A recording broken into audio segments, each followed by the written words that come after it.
आप सभी को मेरा नमस्कार। आज हम पर्यावरण से जुड़े हुए एक बहुत ही महत्वपूर्ण टॉपिक पर चर्चा कर रहे हैं और मैं लगातार पर्यावरण से जुड़े हुए विषयों पर आपके साथ बना हूं। तो आज हम पर्यावरण में पढ़ने वाले हैं टाइगर रिजर्व के बारे में।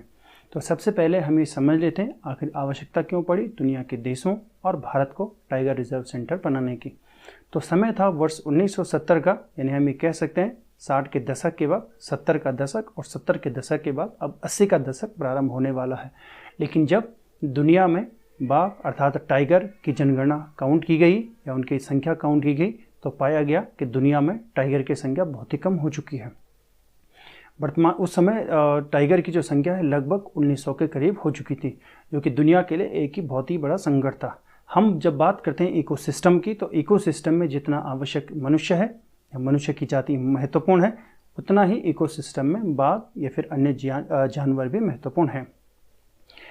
तो इस चीज़ को ध्यान में रखते हुए भारत सरकार ने इसमें एक बहुत ही महत्वपूर्ण कदम उठाया जिसे हम प्रोजेक्ट टाइगर कहते हैं। तो वर्ष 1973 में भारत सरकार के द्वारा प्रोजेक्ट टाइगर नामक एक स्कीम स्टार्ट की गई और इसके अंतर्गत भारत सरकार ने 9 टाइगर रिजर्व सेंटर बनाए। इसका जो स्टार्टिंग हुई थी वो जिम कॉर्बेट से हुई थी और इस समय जो उद्घाटन करने वाले व्यक्ति थे डॉक्टर कर्ण सिंह वहाँ पर उपस्थित थे जिन्होंने इसका उद्घाटन किया। लेकिन उस समय सरकार इंदिरा गांधी की थी, तो देश के प्रधानमंत्री इंदिरा गांधी थे और कर्ण सिंह जो कि सांसद थे कांग्रेस के, उन्होंने वहाँ पर इसका उद्घाटन किया था। ध्यान रखने वाली बात है कि डॉक्टर कर्ण सिंह हरि सिंह के बेटे हैं और हरि सिंह कश्मीर के अंतिम राजा थे, जो कि हम कश्मीर के इतिहास में भी देखते हैं। बहरहाल हम टाइगर रिजर्व को देख रहे हैं, तो इस तरीके से जिम कॉर्बेट से इसकी स्टार्टिंग हुई है और इस समय जो प्रोजेक्ट टाइगर के जो डायरेक्टर थे उनका नाम था कैलाश सांकला। और कैलाश सांकला भारत में फेमस हैं, उन्हें कहा जाता है टाइगर मैन ऑफ इंडिया। तो भारत में टाइगर मैन ऑफ इंडिया के नाम से जो व्यक्ति जाना जाता है उनका नाम कैलाश सांकला है। प्रोजेक्ट टाइगर के उस समय डायरेक्टर थे। उस समय टाइगर रिजर्व बनाए गए थे।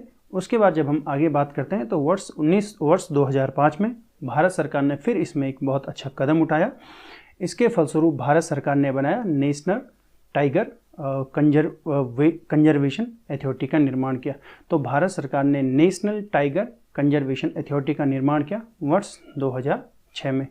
तो ये ऑर्गेनाइजेशन काम करता है टाइगर के संरक्षण में। इसके जो चेयरमैन होते हैं वो हमारे पर्यावरण के जो मंत्री होते हैं, एनवायरनमेंट जो मिनिस्टर होते हैं, वो इसके हेड होते हैं। इसका हेडक्वार्टर नई दिल्ली में। और अगर हम वर्तमान में इस कंजर्वेशन अथॉरिटी की बात करें, इसके जो हेड इस समय हैं वो प्रकाश जावड़ेकर हैं। एक ध्यान रखने वाली बात है कि दुनिया में जो टाइगर हैं उनका 70% टाइगर भारत में मिलते हैं। बाकी अगर हम दुनिया के स्तर पर बात करें तो टाइगर रिजर्व के क्षेत्र में दुनिया के स्तर पर क्या काम हुआ है, तो उसके लिए हम देखते हैं सेंट पीटर्सबर्ग एक सिटी है जो कि रसिया में स्थित है। तो रूस का एक शहर है जिसका नाम सेंट पीटर्सबर्ग है। सन 2010 में दुनिया के देशों ने यहाँ पर एक सम्मेलन किया जिसका मुख्य विषय टाइगर को बचाना था, अर्थात सेव टाइगर नाम की एक योजना सम्मेलन यहाँ पर हुआ था। इस सम्मेलन के अंतर्गत ये तय किया गया था कि दुनिया में हम जो टाइगर हैं उनकी जो गिरती हुई संख्या है उसको हम नियंत्रित करने का प्रयास करेंगे। और इसी आधार पर ग्लोबल टाइगर डे भी मनाया जाता है जिसे हम 29 जुलाई कहते हैं। तो इम्पॉर्टेंट एग्जाम के परिप्रेक्ष्य है कि 29 जुलाई को अंतर्राष्ट्रीय टाइगर दिवस मनाया जाता है या ग्लोबल टाइगर डे मनाया जाता है और ये 29 जुलाई को मनाया जाता है और वर्ष 2010 से इसका प्रारंभ होता है। ये इसलिए क्योंकि सेंट पीटर्सबर्ग में जो एक सिटी है रसिया में स्थित है, वहाँ पर सम्मेलन हुआ था और इस सम्मेलन के फलस्वरूप ये तय किया गया था कि हम ऐसा काम करेंगे। साथ ही यहाँ पर एक और तय किया गया था कि वर्ष 2022 तक दुनिया में जितने टाइगर हैं उनका हम दुगुना करेंगे।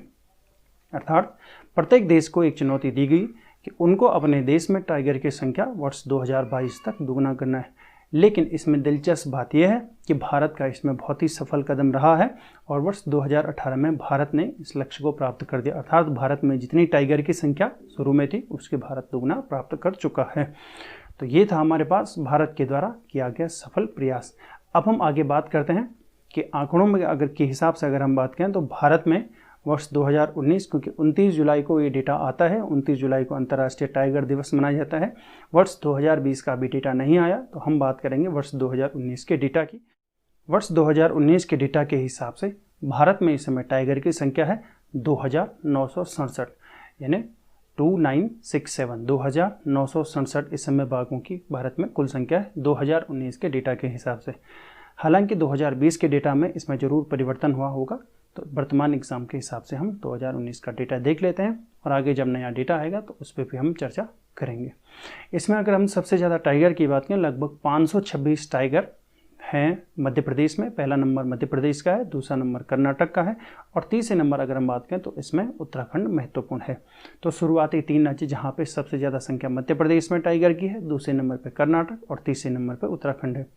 अगर हम लास्ट ईयर के पिछले डेटा की बात करें, 2018 के डेटा की बात करें, तो उसमें कर्नाटक पहले नंबर पर था, मध्य प्रदेश दूसरे नंबर पर था, लेकिन इस समय डेटा चेंज हो गया। हालांकि 2020 के डेटा में क्या होगा वो हम आगे इस पर डिस्कस करेंगे। दूसरा इम्पॉर्टेंट ये है कि भारत सरकार ने जो वन्य जीव हैं उनको बचाने के लिए एक कानून का निर्माण किया, जिसे हम नियंत्रण ब्यूरो कहते हैं, जिसकी स्थापना वर्ष 2007 में हुई है। साथ ही भारत अपने पड़ोसी देशों के साथ कुछ एग्रीमेंट कर चुका है, जैसे नेपाल के साथ, चीन के साथ, भूटान के साथ और भी अन्य छोटे छोटे देश हैं, जिसमें हम बात करें बांग्लादेश की बात करें, उनके साथ हमारे कुछ एग्रीमेंट हैं ताकि हम वन्य जीवों की सुरक्षा कर सकें। दूसरा, जिसमें मैंने पहले बात की थी नियंत्रण ब्यूरो की, अगर कोई व्यक्ति वन्य जीव का हनन करता है या उनका दोहन करता है, उनको मारने का प्रयास करता है, तो उसको नियंत्रण करने के लिए ब्यूरो है, कानून का निर्माण किया गया है जो कि वन्य जीव को बचाने का काम करेगा। अब हम आगे इंपॉर्टेंट चीज़ देख लेते हैं कि भारत में कौन कौन से टाइगर रिजर्व हैं और किस किस क्षेत्र में इंपॉर्टेंट हैं। अगर हम इस समय की बात करें भारत में कितने टाइगर रिजर्व हैं, तो उनकी लगभग संख्या 50 है। उनमें कुछ महत्वपूर्ण देख लेते हैं कौन कौन से टाइगर रिजर्व हैं। एक चीज़ और इम्पोर्टेंट है कि टाइगर रिजर्व काफ़ी बार ये देखने को मिलता है कि जो नेशनल पार्क का नाम है वही टाइगर रिजर्व का नाम है। तो नेशनल पार्क ही टाइगर रिजर्व बन जाता है, क्योंकि नेशनल पार्क जीवों को सुरक्षित करने का एक सुरक्षित आवास है। उसमें अगर हम एनिमल की बात करें तो एनिमल वहाँ पर टाइगर है। इसमें जैसे अगर हम इम्पोर्टेंट बात करें, जैसे बांधवगढ़, इसमें सबसे अगर हम बात करें सबसे अधिक अगर बाघों की संख्या किसी टाइगर रिजर्व में है या सर्वाधिक बाघ कहीं पर है तो वह है बांधवगढ़। बांधवगढ़ मध्य प्रदेश में स्थित है। इंपॉर्टेंट ध्यान रखना है बांधवगढ़ के बारे में। दूसरा, अगर हम बात करेंगे कौन कौन से हैं, जैसे नागरहोल की बात करेंगे या फिर हम बांदीपुर की बात करेंगे, ये दोनों है कर्नाटक राज्य में स्थित। जिम कॉर्बेट उत्तराखंड में स्थित है। कान्हा की बात करेंगे, बांधवगढ़ की बात करेंगे, पेंच की बात करेंगे, ये मध्य प्रदेश में स्थित है। या मानस की बात करेंगे हम, काजीरंगा की बात करें तो ये असम में है और मीलघाट की बात करें तो ये महाराष्ट्र में स्थित है। रणथंभौर की बात करें या सरिस्का की बात करें तो ये राजस्थान में स्थित है। सिमलीपाल उड़ीसा में स्थित है। वहीं अगर हम बात करेंगे सुंदरवन की बात करें तो ये वेस्ट बंगाल में, पेरियार केरल में स्थित है, इंद्रावती छत्तीसगढ़ में स्थित है। और दुधवा की बात करें तो ये उत्तर प्रदेश में स्थित है और नागार्जुन श्रीशैलम आंध्र प्रदेश में स्थित है। तो ये कुछ महत्वपूर्ण टाइगर रिजर्व हैं। बाकी अगर हम बात करें दुनिया की सबसे अधिक टाइगर रिजर्व की बात करें हम, सबसे बड़ा जो टाइगर क्षेत्र है वह है होकांग घाटी और ये है म्यांमार में। तो म्यांमार की जो होकांग घाटी है ये सबसे बड़ा जो टाइगर क्षेत्र माना जाता है दुनिया का, होकांग घाटी, जो कि म्यांमार में स्थित है। अब हम बात कर लेते हैं सफ़ेद बाघ अर्थात व्हाइट टाइगर की। तो मध्य प्रदेश के रीवा के मुकुंदपुर में दुनिया की पहली व्हाइट टाइगर सफारी का प्रारंभ हुआ है। अब यह टाइगर हमें जंगल में नहीं दिखता बल्कि यह संरक्षण क्षेत्र में दिखता है, जो बंगाल टाइगर की ही प्रजाति है। अगर ऐतिहासिक पहलू पे बात करें तो अकबरनामा में भी इस बाघ की जानकारी हमें मिलती है। भारत के मध्य प्रदेश में वन विहार नामक नेशनल पार्क में हमें सफ़ेद बाघ के दर्शन होते हैं। दूसरी बड़ी इंपॉर्टेंट चीज़ जो अभी तक छूट चुकी थी, भारत का सबसे बड़ा टाइगर रिजर्व नागार्जुन है, वहीं सबसे छोटा पेंच है। सर्वाधिक ऊंचाई पर टाइगर रिजर्व नामदाफा है। वहीं दक्षिण में सबसे दक्षिण की अगर हम बात करें तो जो टाइगर रिजर्व है उसका नाम गढ़मुथुरी है। एक और इम्पॉर्टेंट चीज़ है वो है स्टल्पस।